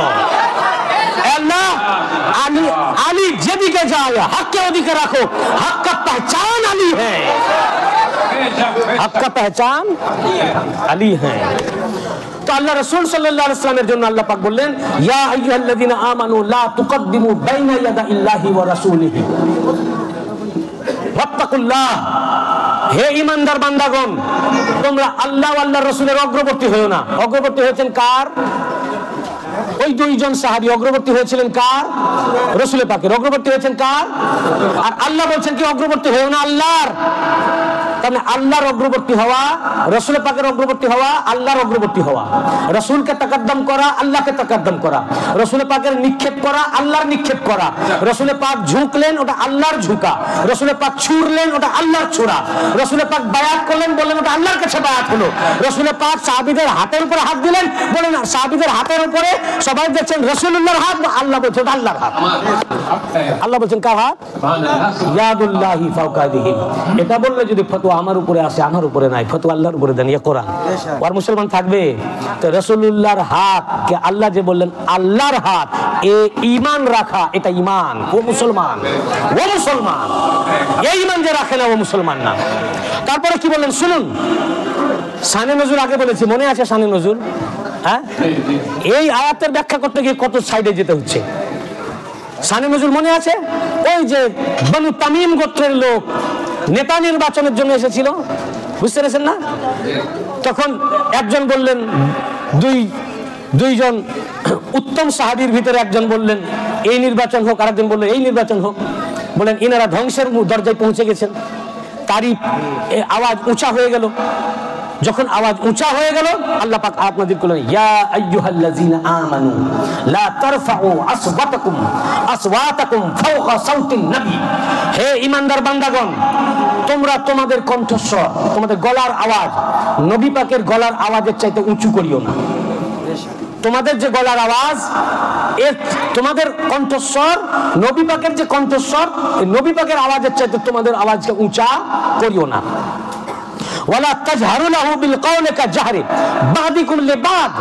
এবং তোমরা একে অপরের যেভাবে কথা বলো, আমরা যেমন বন্ধু বান্ধব, বাবা মা, ভাই বোন, আত্মীয় স্বজনের সাথে একে অপরের যেভাবে কথা বলি, তোমরা নিজেদের মধ্যে যে স্বরে কথা বলো, যে উচ্চতায় কথা বলো, যে আওয়াজে কথা বলো, এইরকম ভাবে আমার নবীর সাথে কথা বলিও না। উনাদেরকে বলছেন, বুঝতে পেরেছেন কাদেরকে বলতেছেন? শানে নজুল কি? যদি করো তো কি হবে? আল্লাহ তাআলা বলতেছেন আন তাহবাতা আমালুকুম ওয়া আনতুম লা তাশউরুন। আর যদি তোমাদের কণ্ঠস্বর, গলার আওয়াজ নবী পাকের আওয়াজের চাইতে বুলন্দ হয়ে যায়, উঁচা হয়ে যায়, একে অপরে যেমন কথা বলো এইরকম ভাবে যদি নবী পাকের সাথে কথা বলো, তাহলে সারা জিন্দেগি যা আমল করেছো সমস্ত আমল বরবাদ হয়ে যাবে, ধ্বংস হয়ে যাবে, শেষ হয়ে যাবে। লা তাশউরুন, অথচ টের পাবে না, বুঝতেই পারবে না, জানতেই পারবে না। এখানে পয়েন্ট, নুকতা, আমাল নষ্ট কখন হয়? আমাল, এই ফতোয়া, আমাল নষ্ট কখন হয়? আপনি যদি গুনাহ করেন, গুনাহ করলে কখনো আগের আমাল নষ্ট হয় না, যত বড়ই গুনাহ করেন, গুনাহে সাগীরা ইয়া গুনাহে কবীরা, যত বড়ই গুনাহ আপনি করেন, গুনাহ করার জন্য আগের আমল নষ্ট হবে না। আপনি ধরুন মিথ্যা কথা বললেন, এটা কি গুনাহ? তো মিথ্যা কথা বলার জন্য আগে যা নামাজ পড়েছেন বাদ হয়ে যাবে? বাদ হবে না। যা আমল করেছেন আমল থাকবে, মিথ্যা কথা বলার জন্য এটা গুনাহ হবে, এর শাস্তি হবে, পানিশমেন্ট হবে। আপনি চুরি করলেন, চুরি করার জন্য আগের আমল নষ্ট হবে না। আপনি যে আগে নামাজ পড়েছেন, রোজা করেছেন, হজ করেছেন, যাকাত দিয়েছেন, আমল থাকবে, কিন্তু চুরি করার জন্য চুরির যে গুনাহ তার পানিশমেন্ট হবে। চুরি করলে হাত কেটে দিতে হবে, এটা তার পানিশমেন্ট। তো গুনাহ করলে, গুনাহ যত বড়ই হোক, কবিরা গুনাহ যদি হয়, আমল নষ্ট হয় না। আমল কখন নষ্ট হয়? দুইটা জায়গায়, যদি কেউ কুফরি করে এবং যদি কেউ শিরক করে। শিরক এবং কুফরি ছাড়া গুনাহ, আমল, পূর্ববর্তী আমল কখনো নষ্ট হয় না। যত বড়ই গুনাহ করেন আমল নষ্ট হবে না, নষ্ট হয় যখনই শিরক করবেন, আগে যা আমল করেছেন সব শেষ, আবার নতুন করে কালিমা পড়ে মুসলমান হতে হবে। তো কুফরি এবং শিরক ব্যতীত আমল নষ্ট হয় না। এখানে বলছেন যে নবী পাকের আওয়াজের চাইতে তোমার আওয়াজ উঁচা করিও না, এবং নবী পাকের সাথে যেভাবে কথা বলো ওই রকম ভাবে কথা বলো না। যদি তোমার গলার আওয়াজ নবী পাকের গলার আওয়াজের চাইতে উঁচা হয়ে যায়, একে অপরের সাথে যেমন ভাবে কথা বলো যদি ওই আওয়াজে কথা বলো, তো তোমার সমস্ত আমল নষ্ট হয়ে যাবে। আর আমল নষ্ট করে গুনাহ নয়, আমল নষ্ট করে কুফরি আর শিরক। এটা থেকে প্রতীয়মান হলো রাসূল পাক সাল্লাল্লাহু আলাইহি ওয়াসাল্লামের সাথে শুধু উঁচু স্বরে কথা বলা, জোরে কথা বলা, একে অপরের যেমন ভাবে কথা বলি, এইভাবে কথা বলা এটা গুনাহ নয়, এটা কুফরি ও শিরক। তাকে নতুন করে কালমা পড়ে আবার মুসলমান হতে হবে। এটা কুফরি এবং কুফরি ও শিরক ছাড়া আমাল নষ্ট। যে কোনো মুফতি সাহেবকে জিজ্ঞাসা করুন ফতোয়া, গুনাহ করলে আগের আমাল কখনো নষ্ট হয় না কুফরি ছাড়া। আর আল্লাহ পাক বলেন তোমার সমস্ত আমাল নষ্ট হয়ে যাবে।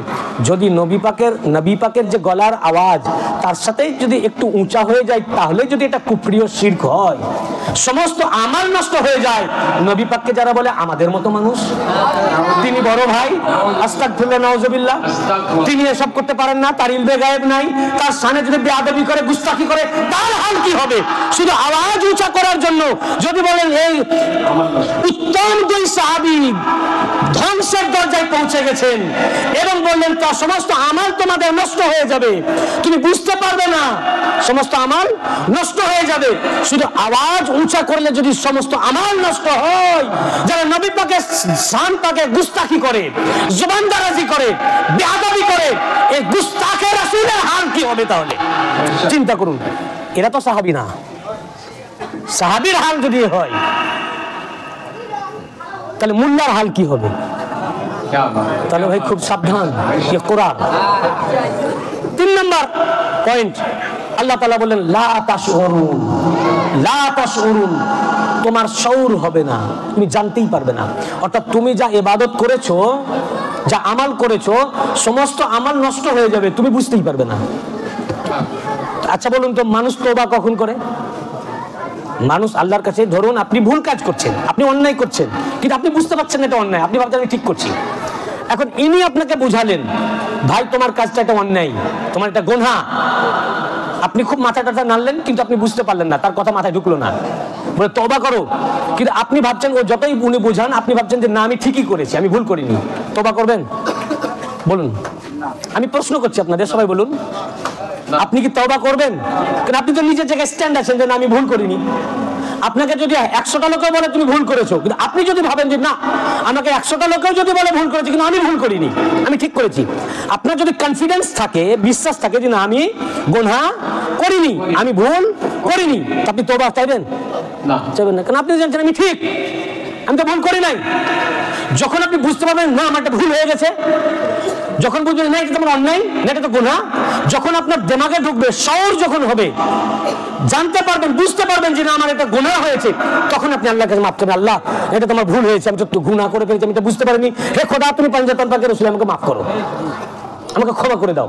তো মানুষ ক্ষমা চাই তখন যখন তার শউর হয়। কি হয়? শউর হয়, মানে বুঝতে পারে নিজের ভুল, নিজে যখন বুঝতে পারে, জানতে পারে, শউর হয়। যখন বুঝতে পারে যে নিজের ভুলটা যখন ধরতে পারে, শউর হয়, বুঝতে পারে, তখন সে মাফ চাইলে আমার ভুল হয়েছে। না তো শত লোকেও যদি বলে, সে হয়তো লোকের সামনে তর্ক করবে না, বলে জি ভাই হ্যাঁ ভুল হয়েছে, কিন্তু তার অন্তর কি বলছে?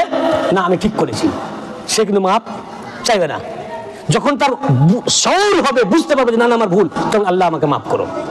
আল্লাহ পাক এই আয়াতে পাক বললেন, কোরআন নবীজির শানে গুস্তাখিটা এমন, নবীজির শানে শুধু জোরে কথা বলাটা এমন, নবীজির কণ্ঠস্বরের চাইতে আওয়াজ একটু উঁচা করা এমন যে তার সমস্ত আমাল বরবাদ হয়ে যাবে। এটা তার কুফরি হলো, শিরক হলো, তার পূর্ববর্তী সমস্ত আমালকে যে নষ্ট করে দিলাম আমি আল্লাহ, তার শউরই হবে না, জানতেই পারবে না। ও ভাববে আমার কোনো দোষ নাই, সে ভাববে আমি ঠিক করেছি, আমি অন্যায় কিছু। আল্লাহ পাক বলছেন এই নবীজির শানে গুস্তাখি এত বড় গুনাহ, এটা এমন একটি কাজ যে এই গুনাহর আমি তাকে শউর হতে দিব না, বুঝতে দিব না। সে ভাববে আমি ঠিক কাজ করেছি, সে যখন জানতেই পারবে না যে আমি গুনাহ করেছি, মাপ চাইবে? বলে মাপ চাইবে। তার মানে নবীজির শানে আওয়াজ উঁচা করা, জোরে কথা বলা, গুস্তাখে রাসূল, রাসূলুল্লাহর শানে গুস্তাখি এত বড় বেয়াদবি যে তার আল্লাহ পাক তওবার দরজা চিরকালের জন্য বন্ধ বন্ধ করে দিয়েছেন। কি বুঝতে পেরেছেন না পাননি? গুস্তাখে রাসূল, যে রাসূলুল্লাহর শানে গুস্তাখি করেছেন, যতই কোরআন দেখান, যতই আমরা হাদিস দিই, এক হাতে চাঁদ ও সূর্য যদি এনে দিই, যেহেতু নবীজির শানে গুস্তাখি করেছে, ওর মুখ পেঁচার মতোই থাকবে। কারণ আল্লাহ বলছেন লা তাশউরুন, লা, আমি ও গুস্তাখে রাসূল যে নবীজির শানে যে বেয়াদবি করবে, তার গুনাহ আমি বুঝতেই দিব না। ও ভাববে আমি নেককার, আমি পরেজগার, কিন্তু সব নেকিকে শেষ করে দিয়েছি। আর সে নিজেকে নেককার জানার জন্য ও তওবা চাইবে না। আল্লাহ পাক গুস্তাখে রাসূলের তওবার দরজা চিরকালের জন্য বন্ধ করে দিয়েছেন। এই জন্য আপনাদের প্রশ্ন জাগে না যে কোরআন থেকে এত দলিল দিচ্ছি, হাদিস থেকে আমরা এত দলিল দিলাম, খুলে খুলে দেখালাম, তাতে দেখা গেল 100টার মধ্যে 2টা এলো, 88টা এলো না, 98টা এলো না। কি ব্যাপার? কোরআন দেখার পরে মানছে না কেন? ও জানছে কোরআন ঠিক, বুঝছে হাদিস ঠিক, জানছে এটা ঠিক, কিন্তু এমন কিছু বেয়াদবি রাসূল পাক এবং আহলে বাইতের শানে করেছে, আল্লাহ পাক তার তওবার দরজাকে বন্ধ করে দিয়েছেন। ও দেখবে, জানবে, বুঝবে, আসতে পারবে, মানতে পারবে। ये कुरान, ये की बोलूं, ये वलीउल्लाह की बात नहीं, ये कुरान हर मुसलमान को मानना चाहिए, মানতে হবে এ কোরআন। দেখুন আমাদের আকীদাটা কি কি হওয়া উচিত, আর এক শ্রেণীর মোল্লা মৌলভী আমাদের আকীদাকে কি করে রেখেছে। তো শুধু রাসূল পাকের শান পাকে আওয়াজ একটু উঁচা করার জন্য আল্লাহ পাক কি কাসরাতের সাথে আয়াত নাজিল করেন। কার শানে?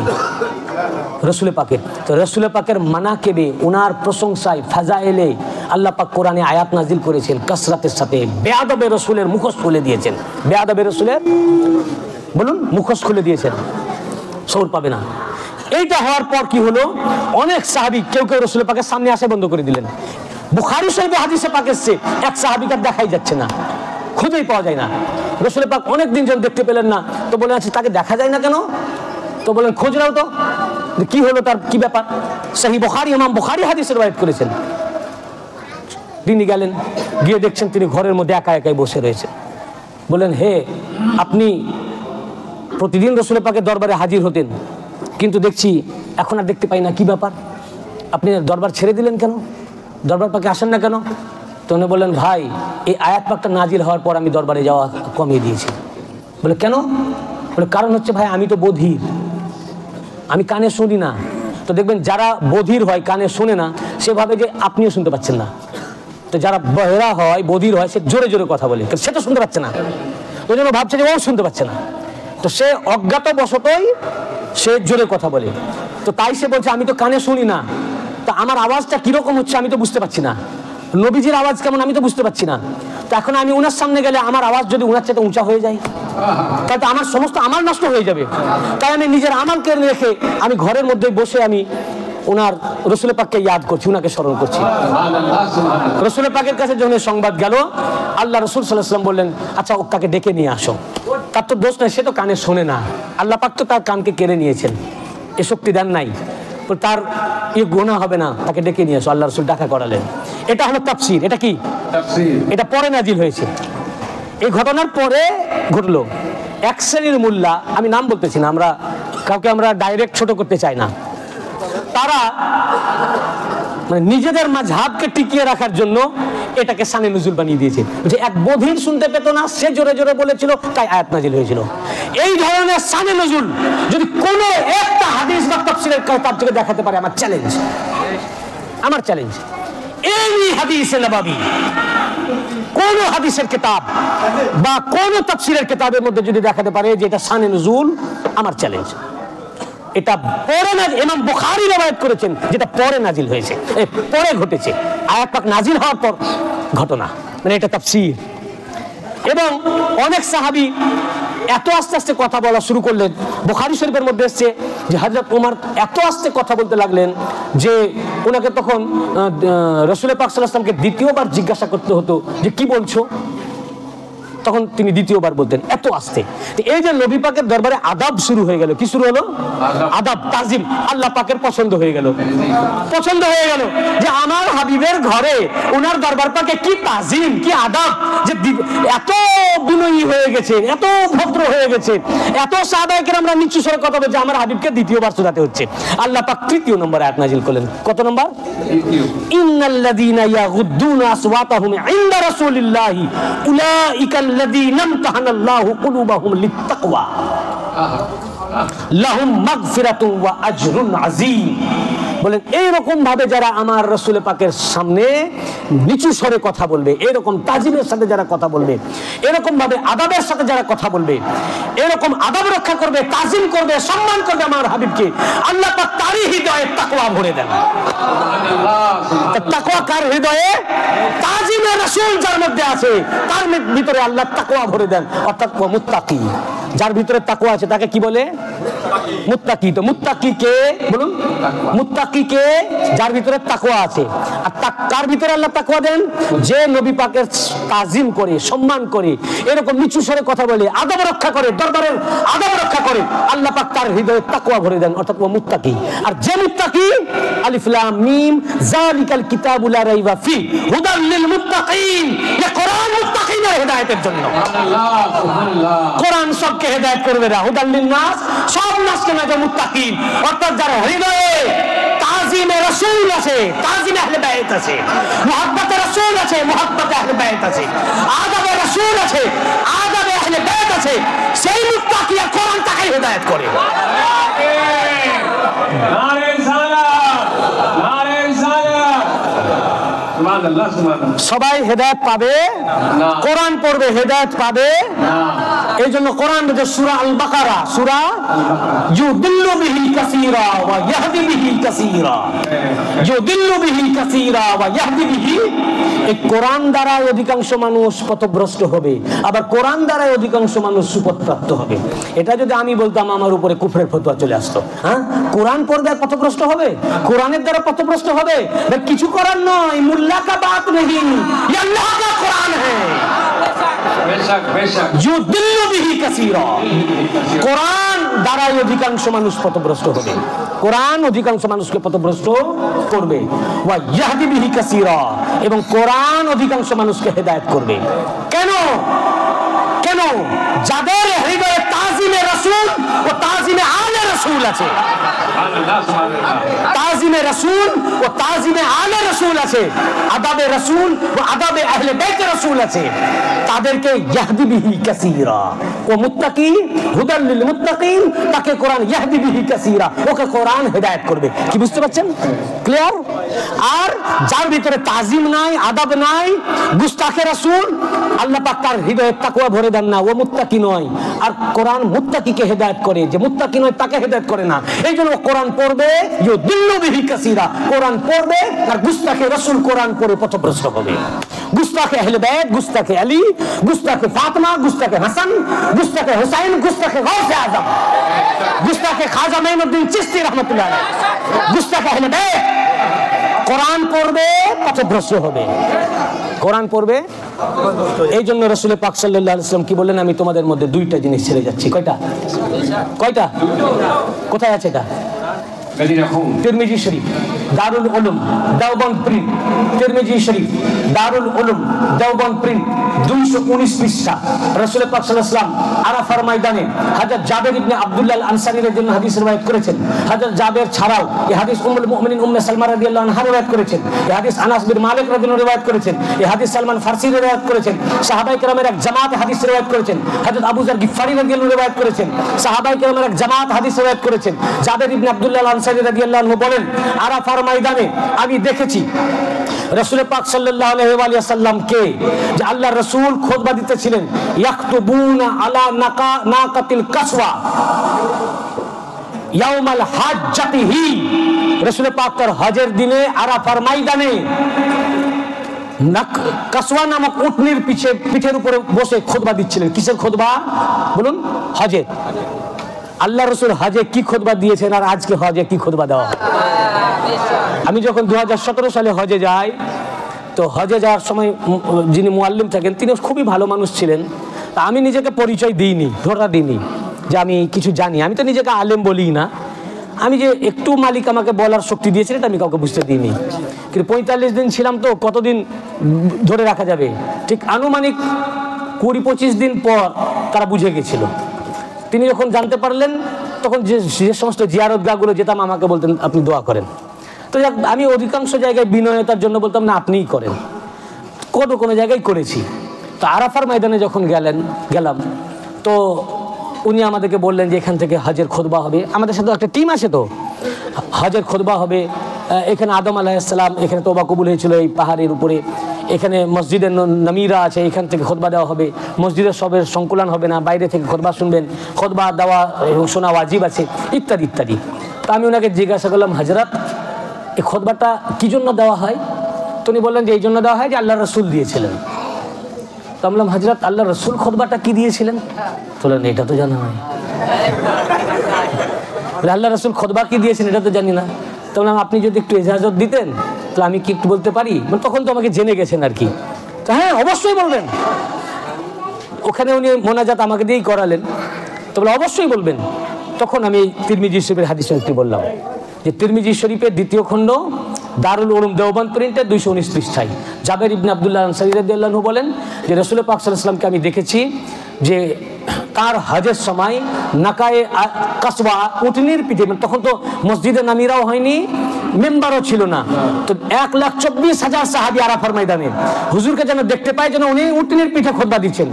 তো বলেন সামিআতুহু, এই 2 কান দিয়ে আমি খুতবা শুনেছি। ইয়াকুল, আল্লাহর নবী বলেছেন এ খুতবায়ে রাসূল ইয়াউমাল হাজ্জাতুল ওয়াদা, রাসূল পাকের বিদায় হজের খুতবার ভাষণ। সামিতুহু, আল্লাহর নবী বলেছেন ইয়া আইয়ুহান নাস ইন্নী তারাকতু ফীকুম মান ইন আকাজতুম বিহি লান তাদিল্লু কিতাবুল্লাহি ওয়া ইদরাতি আহলি বাইতি। এই যতগুলো শব্দ বললাম এর মধ্যে একটা শব্দ যদি হেরফের হয় আমার চ্যালেঞ্জ। একটা লফজ মুল্লারা অন্য মানে ঢুকাবার চেষ্টা করে, এবং ইমাম তিরমিজি হাদিসের ইসনাদ বয়ান করেছেন হাযা হাদিসুন হাসানুন সহিহুন, এই হাদিসের ইসনাদ হাসান এবং হাদিস সহিহ। হাদিস কি? সহিহ। বলে হে মানব জাতি, রাসূল পাক বলছেন হে মানব জাতি আমি তোমাদের মাঝে 2টি গুরুত্বপূর্ণ জিনিস ছেড়ে যাচ্ছি, একটি কিতাবুল্লাহ, একটি আল্লাহর কিতাব কোরআন, দ্বিতীয়টি ইতরাতি আহলে বাইতি, দ্বিতীয়টি আমার ইতরাত, আমার সন্তান সন্ততি, আমার আহলে বাইত, আমার আলী ফাতেমা হাসান হুসাইন। যতক্ষণ পর্যন্ত তোমরা কোরআন আর আমার আহলে বাইতকে আখাজতুম বিহি মজবুতির সাথে ধরে রাখতে পারবে, লান তাদিল্লু, কখনো পথভ্রষ্ট হবে না।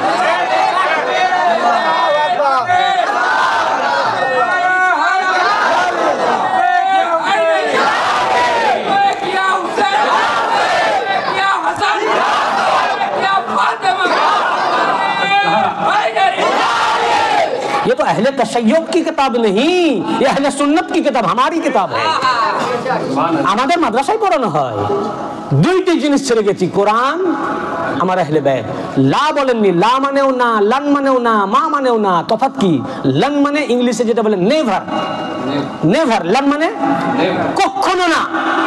অর্থাৎ যদি কোরআন আর আমার আহলে বাইত পাককে আঁকড়ে ধরো কখনো পথভ্রষ্ট হবে না। কারণ যারা কোরআন ও আহলে বাইত পাককে ধরে আছে এরা কোনোদিন পথভ্রষ্ট হবে, আর যারা দুটোর মধ্যে একটা ছেড়ে দিয়েছে ওরা পথভ্রষ্ট। ওরা কি? আচ্ছা কাকে বললেন? আমি তোমাদের মাঝে 2টো জিনিস ছেড়ে যাচ্ছি। এই কি মেটিয়া বুরুজের লোককে? এই মালিপাড়ার লোককে? আপনারা ছিলেন? মৌলভী সাহেব ছিলেন? আপনি ছিলেন? আপনি ছিলেন? তখন রাসূল পাকের সামনে কে? সাহাবা। কে? সাহাবায়ে কেরাম। সাহাবীদেরকে বলছেন কুম, তোমাদের মাঝে। তুমি কাকে বলছেন? তোমাদের কাকে বলছেন? সামনে যারা, সামনে কারা? সাহাবায়ে কেরাম। সাহাবায়ে কেরামদেরকে বলছেন হে আমার সাহাবী, আমার সময় শেষ, চলে এসেছে, আমার পরে যাতে তোমরা পথভ্রষ্ট না হয়ে যাও তার রাস্তা দেখিয়ে দিতেছি। অর্থাৎ আমার দেখানো রাস্তায় যদি না চলো তোমরাও পথভ্রষ্ট হতে পারো। হে আমার সাহাবী, তোমরা যেন পথভ্রষ্ট না হও, তোমরা আমার সঙ্গী, আমার সাথী, তাই আমি চাই না পথভ্রষ্ট হও। তাই তোমরা যাতে পথভ্রষ্ট না হও, তাই হে আমার সাহাবী তোমাদের ভিতরে, তোমাদের মাঝে 2টা জিনিস ছেড়ে গেলাম। 2টো জিনিস সাহাবীদের মাঝে ছেড়ে গেলেন। কাদের মাঝে? 1,24,000 সাহাবীদের মাঝে। তোমাদের মাঝে ছেড়ে গেলাম, এই হাদিসে পাক অ্যানালাইসিস করে দেখুন, এই দুটো জিনিস ছেড়ে গেলাম। হে আমার সাহাবী মান ইদ আখাজতুম বিহি, এই হাজিরের সেগা যে তোমরা, হে আমার সাহাবী, তোমাদের ভিতরে তোমাদের মাঝে দুটো জিনিস রেখে গেলাম, কোরআন আর আমার আহলে বাইত, কোরআন আর আমার আলী, ফাতেমা, হাসান, হোসেন, আহলে বাইত। তোমরা যদি, হে আমার সাহাবী, তোমরা যদি আমার পর কোরআনের সাথে আমার আহলে বাইত পাকে আঁকড়ে ধরো, লান তাদিল্লু, সাহাবী, তোমরা কোনোদিন পথভ্রষ্ট হবে না। তার মানে আমার পর যারা যারা আমার আহলে বাইত পাককে কোরআনের সাথে আঁকড়ে ধরে থাকবে তারা হেদায়েত প্রাপ্ত, তারা সাহাবায়ে কেরাম, তারা রাদিয়াল্লাহু আনহুম। আর আমার পর যারা তোমাদের ভিতরে আমার আহলে বাইতকে ছেড়ে দিবে, ও সাহাবী তো দূরের কথা, ইসলাম থেকে খারিজ হওয়া পথভ্রষ্ট। तो साहबियत का पहचान, साहबियत का लिटमस टेस्ट हुब्बे अहले बैत, जिसकी दिल में